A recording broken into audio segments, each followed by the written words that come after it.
भारत के खिलाफ आए दिन साजिश रचने वाले चीन और पाकिस्तान को क्वाड देशों ने मिलकर कड़ी चेतावनी दी है। क्वाड के संयुक्त बयान में मुंबई और पठानकोट की जमकर निंदा की गई। बयान में कहा गया कि यूएन सिक्योरिटीज काउंसिल के 1276 सेक्शन कमेटी के माध्यम से हमलों के साजिशकर्ताओं के खिलाफ कड़ा एक्शन होना चाहिए। क्वाड नेताओं ने समान रूप से दहशतगर्दों की निंदा की। चारों देशों ने मिलकर दहशतगर्दों से निपटने की प्रतिबद्धता भी दोहराई।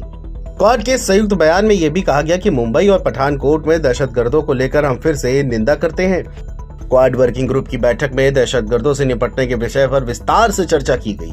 यह बैठक बीते साल होनोलुलु में हुई और इस बार नवंबर में जापान में होनी है। भारत हमेशा पाकिस्तान के असली चेहरे को दुनिया के सामने बेनकाब करता रहा है। वहीं दहशतगर्दों को लेकर भारत का रुख हमेशा से साफ और कड़ा रहा है। अंतर्राष्ट्रीय स्तर पर भारत पाकिस्तान को लताड़ने में कोई भी कसर नहीं छोड़ता है। क्वाड की इस चौथी बैठक के बाद जारी विल्मिंगटन घोषणा पत्र में कहा गया, क्वाड को नेता स्तरीय प्रारूप में उन्नत किए जाने के 4 साल बाद ये समूह रणनीतिक रूप से पहले से कई अधिक एकजुट है। क्वाड अच्छे मकसद में बनाया गया समूह है जो हिंद प्रशांत क्षेत्र के लिए वास्तविक सकारात्मक और स्थायी प्रभाव छोड़ता है।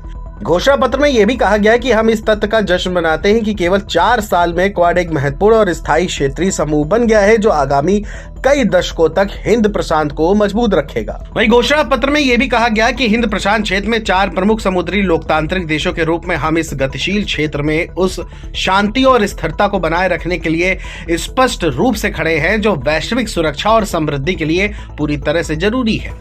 वहीं चीन का अप्रत्यक्ष रूप से जिक्र करते हुए समूह ने कहा कि वो किसी भी ऐसी अस्थिरकारी और एक तरफा कार्रवाई का दृढ़ता से विरोध करता है जो बल या दबाव के जरिए यथास्थिति को बदलने की कोशिश करती है।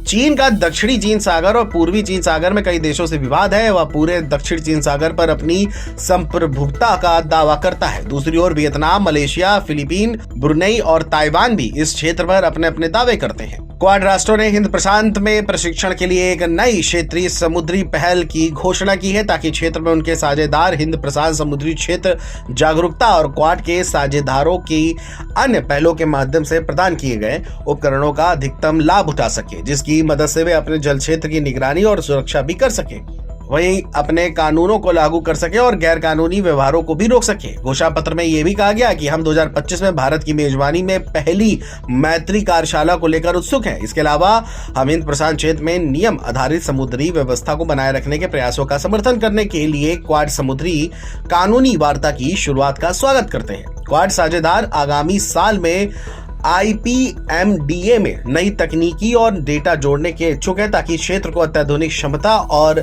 जानकारी प्रदान करना जारी रखा जा सके। बताते चले कि इस बार की मेजबानी क्वाड शिखर सम्मेलन की भारत को करनी थी, लेकिन जो बाइडेन के अनुरोध के बाद भारत ने ये मेजबानी अमेरिका को दी है और अब भारत 2025 में क्वाड समूह की मेजबानी करेगा। Video desk NBT online.